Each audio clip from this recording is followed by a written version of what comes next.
ያገኘኝን አገኘሁት የጠራኝን ተከተልኩት እሱ ከማዶ ሲጣራ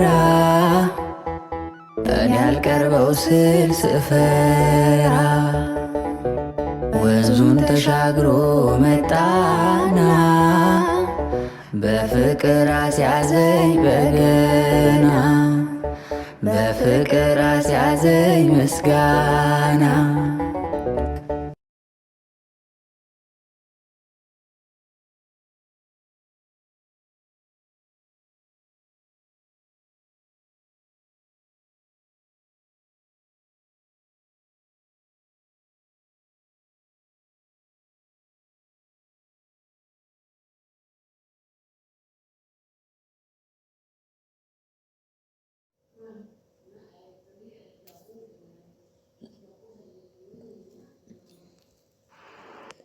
ሲያወራኝ ሲያጫውተኝ ያለው ነገር ከዛ ደግሞ እንዲህ በሆነ በወሬ አጋጣሚ ወይ ልጄ እኮ እንደዚህ ያርጋ ባለቤቴ እንደዚህ ያርጋ ምናምን ይለኛል። እግዚአብሔር ይመስገን፣ እግዚአብሔር ይመስገን። ጸሎታችን ልመናችን አልወደቅም። ስልኳንም ቀየረች። ትምህርት ቤትም እንግዲህ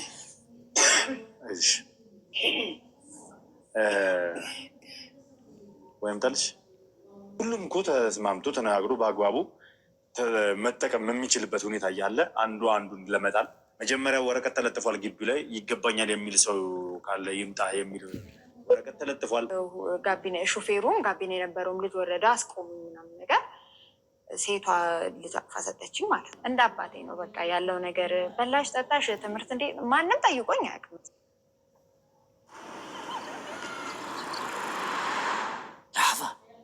ውድ ቤተሰቦች እናንተም ኮሜንት ላይ እየሰማችሁን እየተከታተላችሁን ያለውን ነገር በጠቅላላ እያዳመጣችሁ እንኳን ደስ ያለሽ ኤልሳ እያላችሁ እንዲሁም ደግሞ ደስታችሁ ደስታችን ነው እያላችሁ ኮሜንት እንድታደርጉልኝ እፈልጋለሁ። ለማንኛውም እስከ ፕሮግራም ፍጻሜ ድረስ በድጋሚ አሁንም አብራችሁኝ ሆኑ። ሰብስክራይብ ያላረጋችሁ በሰብስክራይብ ማድረጋችሁን እንዳትረሱ። ቪዲዮን ላይክ እና ሼር እያደረጋችሁ ከኔ ጋር ቆዩ። መልካም ጊዜ።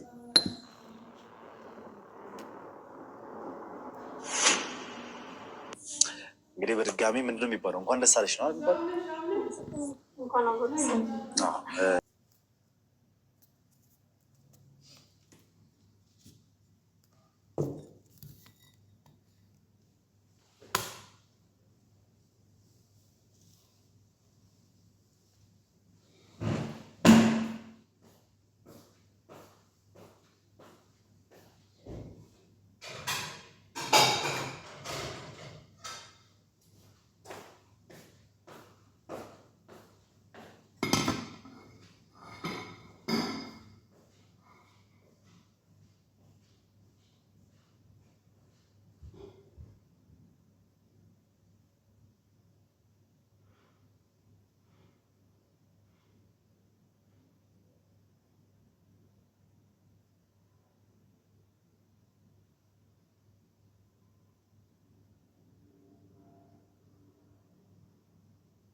أكل عشان تفكر أنت ليش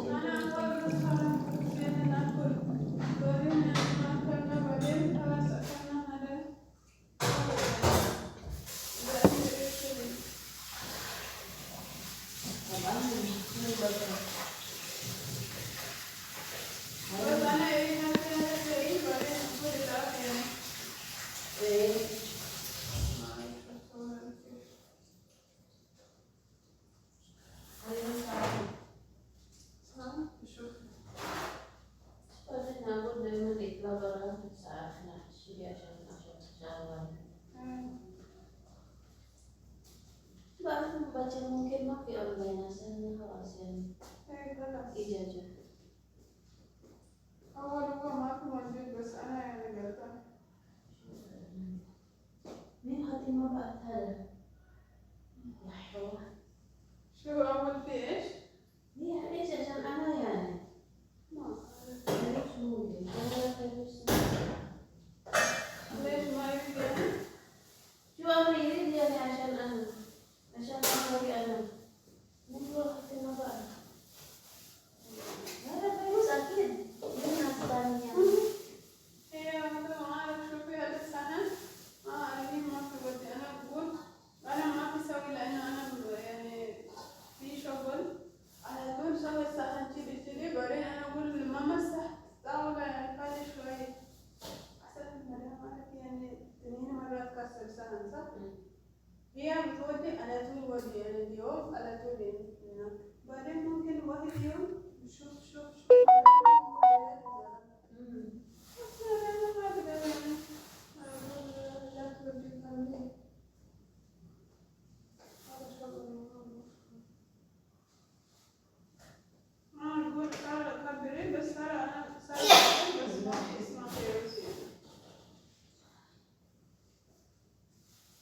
ليش ما أكل أنت هذا اليوم مرة حلو شوف أنا رمضان يا أختي هذا كل مرة وأنا تعبانة بطن بطن تعبانة أنا راح أكل البنان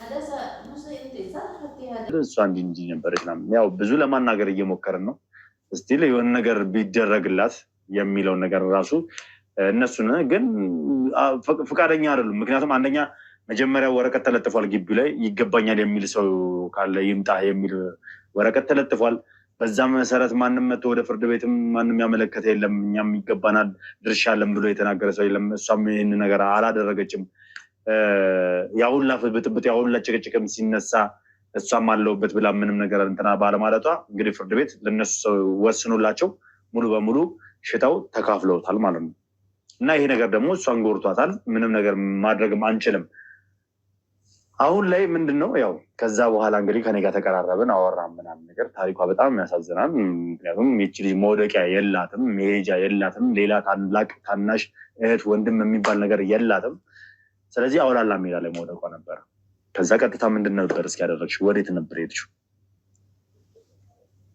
አዎ የሁሉ ነገር ከተፈጠረ በኋላ አክስቴ ጋር ነበር ሄድኩት ያው ብጥብጡ ከተፈጠረ በኋላ ትንሽ እንቀራረብ ነበረ የእናቴ ታናሽ ነች እና እሷ ጋር ነው የሄድኩት በሰዓቱ እኔ እንደዚህ ክሱ ላይ ምንም መቅረብም ያለብኝም አልመሰለኝም አላቅም ምንም ኖሌጅ የለኝም ስለ እንደዚህ አይነት ነገር ከዛ በኋላ ነው አክስቴ ነች የነገረችኝ ኦሬዲ እናቴ እንደሞተች ስላስመሰከሩ ይሄ የሙት ሰርቲፊኬት ነገር ይሰጣል መሰለኝ እንደዛ አስመስክረው ምንም በቃ ልጅ ሚላትም ትዳርም አልመሰረተችም አይነት ነገር አስመስክረው አስገብተዋል እና አሁን እኔ ይግባኝም ብጠይቅ ምንም ማድረግ አልችልም መጀመሪያ ስለተሰጠው ወረቀት ማለት ነው ከፍርድ ቤት ስለተፈረደ ያንን ነገር ከጊዜ በኋላ ነው ከሷ ጋር አውርተን እንዲ ቦሬ መሃል ነው የነገረችኝ የእናቴ ታናሽ ነች ያው ከሷ ጋር ነው መኖር እንትን ያልኩት ማለት ነው ልክ እንደ መጀመሪያ ላይ አካባቢ እሷ ጋር ነበር የምኖረው ትምህርቴን እየተማርኩኝ ትምህርት በማይኖረኝ ሰዓት ደግሞ የቤቱን ስራ አግዛት ነበር ያው ልጆችም ስላሏት ማለት ነው ከዛ ግን ቀናት ወራት እየተጨመሩ ሲሄዱ ግን ለመኖርም ትንሽ ከባድ ሆነ ከሷ ጋርም ጸመጣ ትምህርት ቤት መቅረት ምናምን ነገር መጣው ማለት ነው ይሄ እንደ ቤት ሰራተኛ ነገር ሆንኩ ከዛ በቃ አልቻልኩም። ልጆቿን መያዝ፣ የቤቱን ስራ መስራት ምናምን ትምህርቱንም መተው ነገር ሲሆን በቃ ከባድ ሲሆን ወደ አንተ መጣሁኝ ማለት ነው። ያው ይሄንን ነገርም ልክ ከነገሩ ከሆነ በኋላ እንዴት ሆናችሁ ብለክ ያው ስለምጠይቅ በዛ ወቅት ነበር የተገናኘ ነው እና በቃ ከአቅሜ በላይ ስለሆነ አጫወትኩ ያለውን ነገር ትምህርቴን ትቼ ከዛ በቃ ትምህርቴን ተውኩት፣ ስራ መስራት ጀመርኩ ማለት ነው። ያው ትምህርት ምንም ሰርተፊኬትም ስላልነበረኝ ገና ስራ መስራት አልቻልኩም። ዌይተርነት ነበር የተቀጠርኩት የሆነ ካፌ ላይ የሆነ በቃ እንደዛ መስራት ጀመርኩኝ ማለት ነው። በጣም የሚገርመው ቅድም በዚህ ጉዳይ ላይ ሳነሳ ማለት በእህትና ወንድም ጸብ በውርስ ጸብ ሳነሳ ይቺ ልጅ እንግዲህ ተበደለች ማለትም ንብረቷን ወስደዋል። የእናቷን ድርሻ የሚገባትን ነገር ከልክለዋታል፣ ነፍገዋታል። እሺ ከለከሏት፣ ነፈጓት፣ ባዶ ቀረች። ግን ሜዳ ላይ መውደቅ ነበረባት ማለት አስጠግቶ እንኳን ቢያስተምሯት እንኳን ምን ችግር አለ? እንግዲህ በእናቷ ንብረት እየኖሩ ነው ማለት በራሷ ድርሻ ማለት ነው። በድርሻዋ እየኖሩ ምን ችግር አለው? ቆይ ቢያስተምሯት። ሰው እኮ ከጎዳና ላይ ልጅ አንስቶ ያሳድጋል፣ ያስተምራል።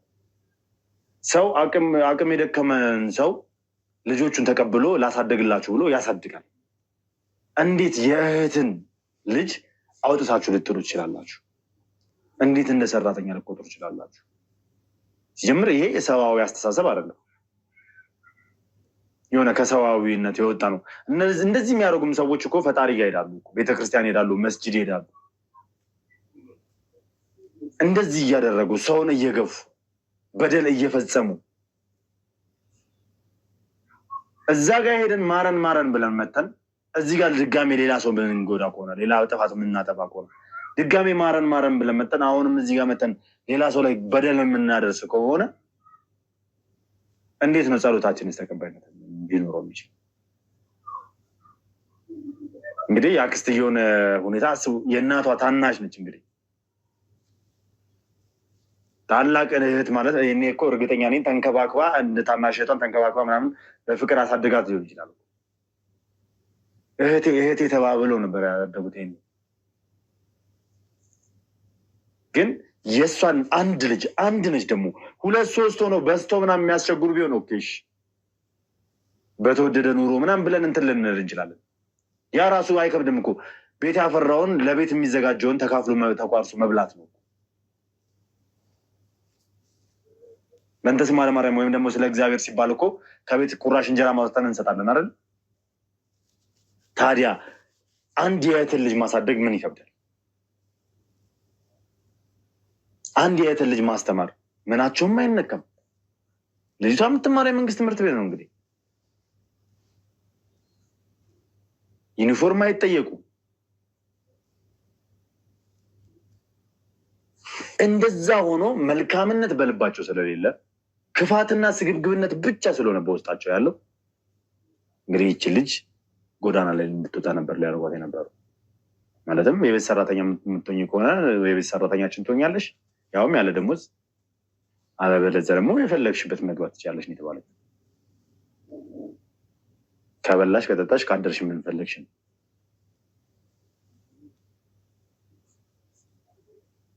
ያ ሲሆን እንግዲህ ከዛ በኋላ ከኔ ጋር ማወራን አጋጣሚ ሆነው እሷም ከዛ በፊት ማለት ስላየች ሁኔታ ምናምን ነገር ስራዬንም እዛ ቤት ላይ የተፈጠረውንም ሰላም ስላየች ልታማክረኝ ወደደች። ስነግረኝ በጣም ደንግጬ ነበረ። እንዴት ለምን የዛን ያልነገርሽኝ ይሄን ታሪክ ነው ያልኳት። ይህንን ነገር ለዛኔ ለምን አልነገርሽኝም? እያንዳንዱን ነገር እኮ ማስተካከልና ድርሻሽን ወስደሽ አንቺም የራስሽን ህይወት መምራት ትችይ ነበር ነው ያልኳት። እኔ በሰዓቱ በቃ ያን ያክል እንደዚህ ሲጋጩ ሲጣሉ ምናምን ስላየኋቸው እኔም ገብቼ ደግሞ ጭራሽ ሌላ ጣጣ ማምጣት አልፈለግም እና ይሄን ያክል እንደዚህ ይሆናል ብዬ አላሰብም፣ እንደዚህ ጥሉኛል ብዬ አላሰብኩም ነበር አለች። እንግዲህ ልቧ ንጹህ ስለሆነ ነው። ክፋትም ብታስብ ኖሮ እኮ እንደነሱ ብትስገበገብ ኖሮ ይች ልጅ ከደረሳቸው ላይ እኩል የእነሱን ያክል እኩል ማግኘት ትችል ነበር። ከዛም እንግዲህ ያደረኩት ነገር ምንድን ነው? ለዚች ልጅ ማረፊያ ማዘጋጀት ነው። ማረፊያ የሚያደረግኩትና ያዘጋጀሁላት ማለት ታሪኳን ስነግረው ስለሷ ሳጫውተው ደግ ልብ ያለው ሰው የልጆቹን እጣ ፈንታ የተመለከተ የልጆቹን እንግልት የተረዳ ከበፊትም ጀምሮ ቸር የሆነ አባት ለብዙዎች ለጋሽ የነበረው በብዙ መከራ ውስጥ ያለፈ በብዙ ስቃይ ውስጥ ያለፈ አሁንም በፈተናዎች እየተፈተነ ያለው አቶ ተፈሪን ሳናገረው እንደ ልጁ አድርጎ ነው የተቀበላት። እንደ ልጁ አድርጎ ማለት ነው። ትምጣ፣ እኔ አለው፣ እኔ አስተምራታለሁ፣ እኔ አባት ሆናታለሁ ብሎ እንግዲህ አምጥቼ አስተዋወቅኳቸው። እስኪ የነበረው ነገር ምን ይመስል ነበር? ሳስተዋውቃችሁ የነበረው ነገር ከአቶ ተፈሪ ጋር የነበረሽ ግንኙነት እስቲ እስካሁን ድረስ ምን ይመስላል? እስኪ ያለው ስሜት።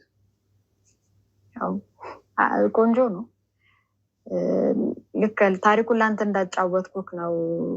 ከዛ በኋላ ደውላልኝ የተገናኘ ነው። ያው ቤተሰቦቼን በቃ ሌላ ስራ አግኝቻለሁ እግዚአብሔር ይስጥልኝ ብዬ ነው የወጣሁት። አክስቴ ነው ያው ዞሮ ዞሮ ስጋ ናቸው፣ መገናኘታችን አይቀርም በሀዘንም በደስታም ቢሆን። ለአክስቴ ያንን ነገር ነግሬያትኝ በቃ የተወሰነ ልብስ ነበር የነበረኝ፣ እሱን ይዤ ሄድኩኝ። ደወልክልኝ፣ ከዛ ተገናኘን።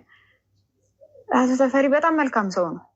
እውነት ለመናገር ብዙ ደግሞ መከራ ያየ ሰው ነው። በጣም ብዙ በሰዓቱ እንዴት ነው እንደገና ህይወትን እየተቀበለ የነበረ ሰው ነው። እንደገና ዓለምን እየተዋወቀ የነበረ ሰው ነው። ያሳለፈውን ነገር አንተ በጥቂቱ አጫውተኸኝ ነበረ። እኔም ደግሞ እዛ ቤት መኖር ከጀመርኩኝም በኋላ በጣም የሚያወራው ሰው ይፈልጋል። ብቸኝነቱም ያሳለፈውም ነገር በጣም ማውራት የሚያወራው ሰው ይፈልጋል። በጣም ያወራልኝ።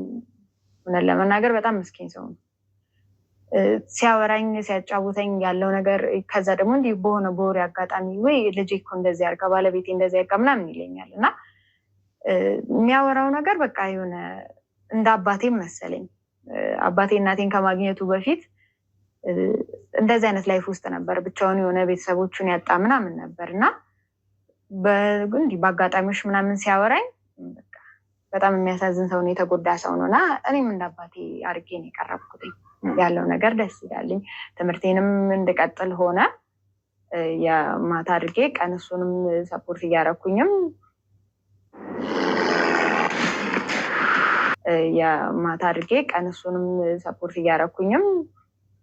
የማታ ትምህርቴን ጀመርኩኝ።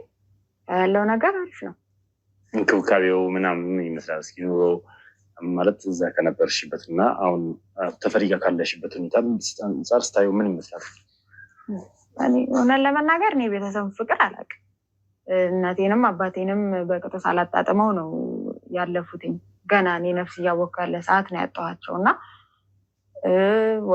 ወደ እናቴ ቤተሰቦችን ቤት ካገባሁ በኋላ በቃ ትበላለህ፣ ትጠጣለህ፣ ትተኛለህ ነው እንጂ እኔ እናት ምን ይሁን አባት ያው እህትም ወንድምም ስለሌለኝ አላውቀውም። እኔ ቤተሰብ ምን ያን ያህል አላውቀውም። ግን አሁን እሱ ጋር ከመጣሁ በኋላ እንጃ እንደ አዲስ እየተዋወቅኩ ይመስለኛል። እንደ አባቴ ነው በቃ ያለው ነገር። በላሽ ጠጣሽ ትምህርት እንዴ ማንም ጠይቆኝ አያውቅም። እዛ ቤት ስኖር እኔ ከትምህርት ቤት ራሱ ቆይቼ ስገባ የት ቆየሽ የሚለኝም ሰው የለም፣ ማለት የሚያስታውሰኝ ሰው የለም። ግን ቢያንስ ስቆይ እንኳን ምን ሆነሽ ነው የቆየሽ ምናምን እያለ ይደውልልኛል ምናምን። በቃ ልክ እንደ አባቴ ማለት ነው። ይሄ ነው ለካ የቤተሰብ ማለት። ሰው ሲኖር ለካ እንደዚህ ነው እንድል አድርጎ ለመናገር ትንሽ የሆነ በእሱም በድሮም ላይፍም ትንሽ እንፈተናለን ምናምን። ያ ነገር ሲመጣበት ማታ ማታ ትንሽ ይረበሻል። እሱ ነው እንጂ ደስ ይላልኝ ያለው ነገር።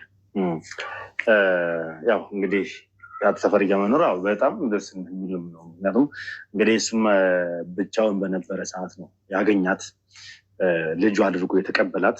እግዚአብሔር ይመስገን። እሱ እንኳን የፈለገው ያው ቀን እንድትማር ነበር። ነገር ግን እሷ ደግሞ ቀን ቤት ውስጥ እሆናለሁ፣ ከአንተ ጋር እጮታለሁ፣ ከአንተ ጋር ዞር ዞር እላለሁ፣ ማታ እየተማርኩኝ እገመጣለሁ፣ እንደዛ ይሻለኛል ብላ እንግዲህ እሷ ነች የራሷ የማታውን ትምህርት የሚያወጣችው እንጂ እሱ ልክ እንደ ልጁ ቀን እየተማረች በቃ ትምህርቷን በአግባቡ እንድትቀጥል ነበር የፈለገው። እሷ ደግሞ ከእሱ ጋር አብራ ከጎኑ ነው